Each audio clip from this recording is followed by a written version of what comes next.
ala umurid dunya waddin. Wassalatu wassalam ala sayyidina Muhammadin ashrafil mursalin wa ala alihi wa ashabihi ajma'in. Subhanaka la ilma lana illa ma 'allamtana innaka antal alimul hakim. Prinsip asasnya ialah Allah berhak melakukan apa saja pada saya.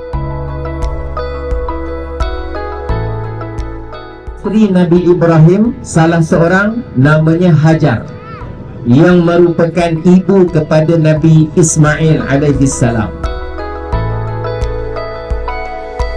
Hati kita kepada Allah Subhanahu wa taala.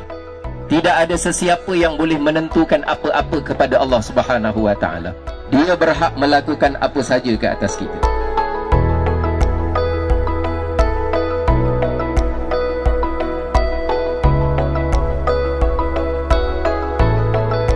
Adalah perintah dari Allah, maka yang pertama sekali dia zip mulut dan mengajar hati sendiri untuk menerima, kerana Allah berhak melakukan apa saja ke atas kita.